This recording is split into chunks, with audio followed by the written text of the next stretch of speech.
Hello दोस्तों, मैं हूं आपका दोस्त एडवोकेट शिवेंद्र प्रताप सिंह। आज हम बात करेंगे, अगर आपके किसी भी मामले में आपका एनबीडब्ल्यू हो गया हो, उसके बाद 82 की कार्रवाई अर्थात कुर्की का आदेश जारी हो गया हो और अंत में कुर्की का आदेश जारी होने के बाद आपके घर के सामान की कुर्की भी हो गई, नीलामी भी हो गई, थाने पे उठा लाया गया, दुनिया भर का जो घर का सामान है उसे पुलिस वालों ने, अफसरों ने घर पे से अपने उठा के थाने पे अगर जमा करा दिया है, तो उस सामान को, या ये कह लेते हैं कि उस कुर्की के जितने भी सामान हैं उसे आप वापस कैसे लें। तो बात कर लेते हैं। सबसे पहला काम ये समझिए कि कोई भी मुकदमा अगर आपका चल रहा है तो कोशिश ये रहे कि उसमें लापरवाही ना हो। अगर लापरवाही नहीं होगी तो एनबीडब्ल्यू जारी नहीं होगा, एनबीडब्ल्यू अगर नहीं जारी तो 82 की कार्रवाई नहीं जारी होगी।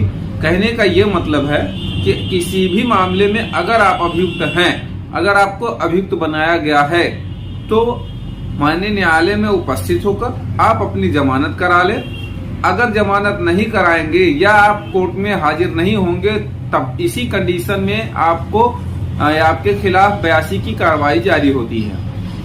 दूसरी बात ये, अगर कई हमारे मित्रों का, सब्सक्राइबर दोस्तों का ये सवाल रहा है कि जो कुर्की का सामान है, जो घर से सामान उठा ले गई है पुलिस, उसे हम कैसे प्राप्त करें, या क्या हम उसे वापस अपने घर में ला सकते हैं, ले सकते हैं, और वो कैसे ले सकते हैं। तो आपको हम बताते चले कि सबसे पहला काम आपको क्या करना पड़ेगा कि उसी कोर्ट में जहां के कोर्ट से आदेश हुआ है कुर्की का, उसी कोर्ट में आपको उन सब सामानों की लिस्ट बनाकर रिलीज डालना होगा।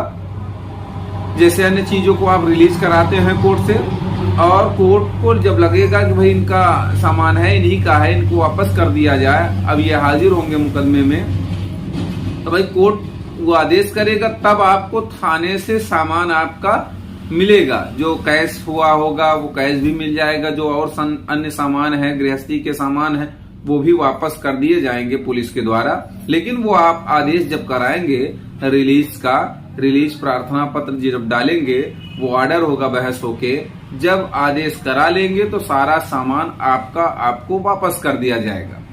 दूसरी बात ये, अब रही बात सरेंडर की, जब भी 82 की कार्रवाई हुई है तो आप, ये डिपेंड करता है, कई वीडियोस हमारे आपने देखा होगा कि तुरंत बेल हो जाती है। तो 82 की कार्रवाई बड़ी बात नहीं है, लेकिन बड़ी बात है कि 82 की कार्रवाई जो हुई है वो किन धाराओं में हुई है। कहने का ये मतलब है, अब 82 की कार्रवाई पता चला 498 में हो गई, अब 82 की कार्रवाई 376 में हो गई, अब 82 की कार्रवाई 307 या 302 में हो गई। तो कहने का ये मतलब है कि 82 की कार्रवाई जो हुई है वो किन धाराओं में हुई है, वो ज्यादा मायने रखता है।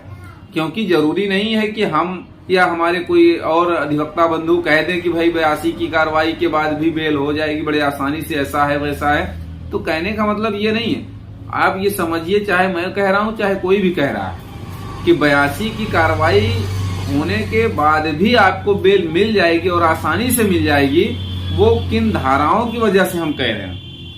भाई ऐसा तो नहीं है कि हम कह देंगे भैया 376 में 82 की कार्रवाई है, फटाफट हाजिर करो बेल हो जाएगी, ऐसा तो नहीं है। क्योंकि 376 में अगर 82 की कार्रवाई हुई है, अगर आप सरेंडर करेंगे, भले ही 82 की कार्रवाई नहीं है, ऐसे ही सरेंडर करो, जेल चले जाओगे।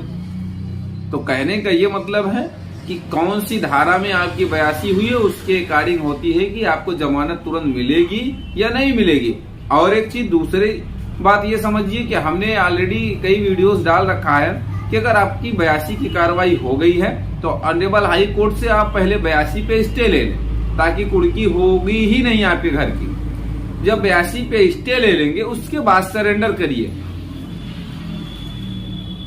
अब बात आती है कि 82 की को स्टे कैसे कराना है। तो 82 को कैसे स्टे कराना है, जो कुर्की का आदेश है उसे कैसे स्टे कराना है, उस पर कैसे स्टे लेना है, ज्यादा डिटेल हम पीछे वीडियो में दिए हैं। लेकिन अगर आपको स्टे कैसे कराना है, वो हमेशा समझिए कि हाई कोर्ट से ही ये स्टे कराना होगा आपको।